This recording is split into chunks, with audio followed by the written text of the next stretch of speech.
नमस्कार दोस्तों गुजरात की जीत सिर्फ मोदी की जीत है।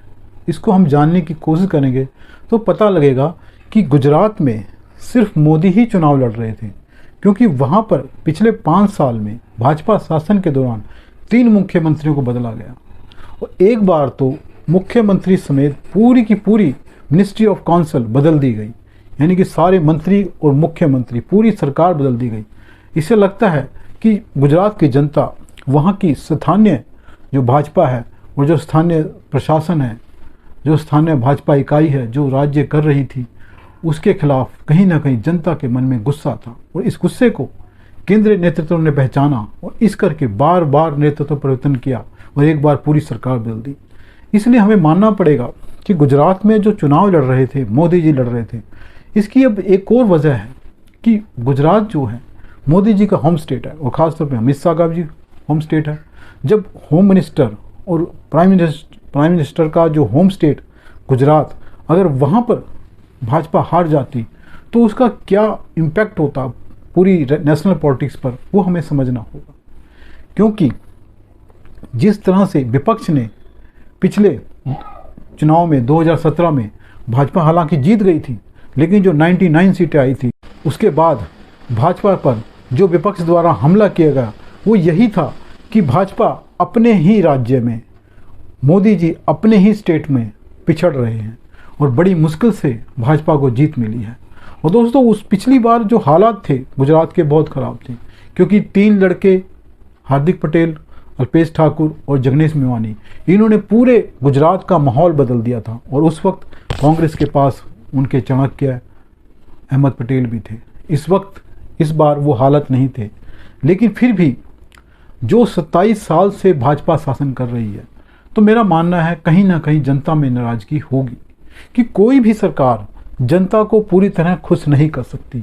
बहुत सी ऐसी कमियां होती हैं जिससे जनता कहीं ना कहीं नाराज़ होती है और जो नई पार्टियां आती हैं कुछ ऐसे वादे करती हैं जो वर्तमान सरकार पूरा नहीं कर सकती।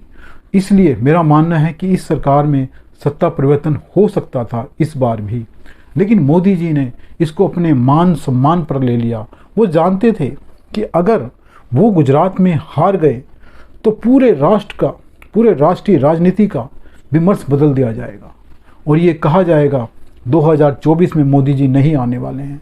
इसलिए 2024 की जो राष्ट्रीय राजनीति है, जो लोकसभा चुनाव हैं 2024 के ऊपर, उन चुनावों पर इन गुजरात चुनाव का बहुत बड़ा असर होने वाला था। तो आप कहेंगे अभी तो जो चुनाव है राष्ट्रीय चुनाव 2024 के, उसको बहुत वक्त है, कम से कम 1.25 साल पड़ा है, तो तब तक जनता भूल जाएगी। और क्योंकि इसके बाद 8-9 राज्यों में और चुनाव होने वाले हैं, अगर वहाँ भाजपा हारती है तो भी तो फर्क पड़ सकता है 2024 में। मेरा मानना है नहीं, जो आने वाले चुनाव हैं जो राज्यों में होने वाले हैं, वहाँ भाजपा कुछ राज्यों में जीतेगी, कुछ में हारेगी, लेकिन गुजरात की हार बहुत इंपॉर्टेंट थी। अगर गुजरात में भाजपा हार जाती तो पूरा विमर्श बदल दिया जाता और यह कहा जाता कि गुजरात मॉडल फेल हो रहा है। क्योंकि हमें ये मानना चाहिए कि मोदी जी आज राष्ट्रीय राजनीति में जिस जगह पर स्थापित हैं, जो उनका कद है, वो गुजरात मॉडल की वजह से है। और गुजरात मॉडल अगर फेल होता है तो मोदी जी की जो राष्ट्रीय छवि है उसको बहुत नुकसान पहुंचता। इसलिए मोदी जी ने इतना जोर लगाया जो किसी भी राज्य के चुनाव में नहीं लगाते। उन्होंने 50 किलोमीटर का एक रोड शो किया जो कई विधानसभाओं में होकर गया और इसके अलावा उन्होंने 30 से ज़्यादा सभाएं की। योगी जी के अलावा कई केंद्रीय मंत्री गुजरात में डेरा डालकर बैठे रहे। इस तरह से लगता है कि गुजरात में भाजपा ने जो जोर लगाया वो किसी अन्य राज्यों में नहीं लगाया। हालांकि चुनाव तो हिमाचल में भी थे, वहाँ भी भाजपा में प्रचार किया और मोदी जी भी गए, लेकिन इतना जोर नहीं लगाया गया। तो गुजरात में इतना जोर क्यों? आप कहेंगे गुजरात की जीत का महत्व है तो हिमाचल की हार का भी महत्व है, एमसीडी की हार का भी महत्व है। वो एक अलग मुद्दा है। हिमाचल में एक जो परिवर्तन होता है हर 5 साल बाद, वो हुआ है। भाजपा ने बहुत जोर लगाया कि वो ना हो। हिमाचल प्रदेश में भाजपा को जिस हार का सामना करना पड़ा है वो इससे भी बड़ी हो सकती थी अगर मोदी जी ने वहाँ जोर नहीं लगाया। क्योंकि भाजपा वहाँ आपसी मनमुटाव, वहाँ का जो राजनीतिक नेतृत्व है, स्थानीय भाजपा का नेतृत्व, वो आपस में ही लड़ रहा था क्योंकि कई गुट बने हुए थे और भाजपा से ही लड़ रही थी एक तरह से। और जिस तरह से वहाँ पे कांग्रेस ने जो चुनावी वादे किए वो इतने बड़े थे कि भाजपा उनके सामने नहीं टिक पाई। एक सबसे बड़ा चुनावी वादा था old pension scheme. Old pension scheme एक बहुत ही सेंसिटिव मुद्दा है और जो हिमाचल प्रदेश है वो सरकारी कर्मचारियों का गढ़ है एक तरह का।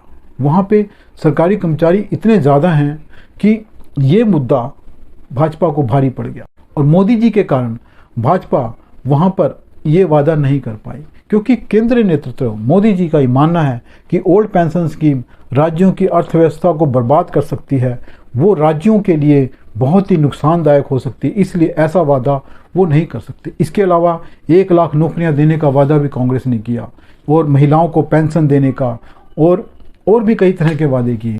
दोस्तों, हिमाचल के हार के कारणों के बीच में नहीं जाना चाहता, लेकिन मैं आपको ये बताना चाहता हूँ कि मोदी जी आज राष्ट्रीय राजनीति में जिस जगह पर स्थापित हैं उसके पीछे गुजरात मॉडल बहुत बड़ा कारण है। मोदी जी जानते थे कि गुजरात मॉडल का फेल होना उनको राष्ट्रीय राजनीति में पीछे ले जाएगा। और दोस्तों, गुजरात मॉडल 2024 के लिए जरूरी नहीं है, वो भविष्य की राजनीति के लिए भी जरूरी है। भाजपा गुजरात को इस तरह से विकसित करना चाहती है कि पूरी दुनिया में, पूरे देश में ये दिखा सके कि वो कैसा स्टेट चलाती है, क्योंकि मोदी जी 2002 से वहाँ पर काबिज हैं और वो जो आज गुजरात जहाँ खड़ा है उसमें बहुत बड़ा हाथ मोदी जी का है। मोदी जी की नीतियों और कार्यक्रम के कारण आज गुजरात जिस जगह पर स्थापित है वहाँ इस समय देश का कोई भी राज्य नहीं है। आने वाले समय में गुजरात और भी आगे विकसित बन सकता है।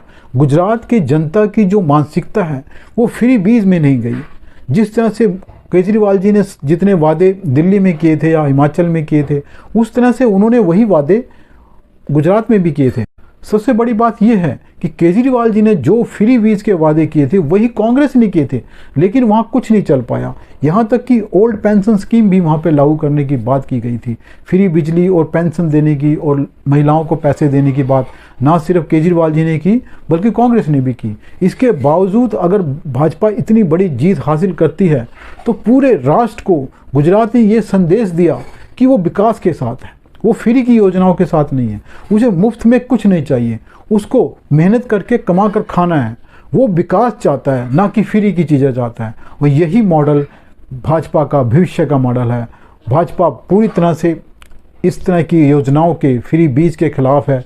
मोदी जी विशेष रूप से इस तरह की योजना के खिलाफ है और यही मॉडल आगे चल के भाजपा का मॉडल बना रहेगा, आज ही नहीं भविष्य का मॉडल भी। इसलिए मोदी और भाजपा किसी भी तरीके से हारना नहीं चाहते थे गुजरात में, इसलिए उन्होंने जोर लगाया। और ये जो जीत हुई है ये बहुत बड़ी जीत है भाजपा की भी और मोदी जी की। मोदी जी ने जो मेहनत करी है वो रंग लाई है और ये गुजरात आगे चल के 2024 नहीं 2029 में भी काम करेगा। मोदी जी की निजी दिलचस्पी रहेगी गुजरात में। उन्होंने साबित कर दिया, उन्होंने बेशक एक मुख्यमंत्री के रूप में गुजरात को छोड़ा है, आज वो देश के प्रधानमंत्री हैं, लेकिन एक नेता के रूप में, एक भाजपा नेता के रूप में और एक गुजरात का बेटा होने का जो वो दावा करते हैं उस रूप में उन्होंने गुजरात को नहीं छोड़ा है। आज भी गुजरात उनके लिए उतना ही महत्वपूर्ण है जितना 2002 में था। और दोस्तों, यही मोदी की राजनीति है, यही भाजपा की राजनीति है जिसके लिए मोदी जी ने इतना जोर लगाया। नमस्कार दोस्तों, अगर मेरा वीडियो पसंद आए तो इसे लाइक करें और मेरे चैनल को सब्सक्राइब करें। धन्यवाद।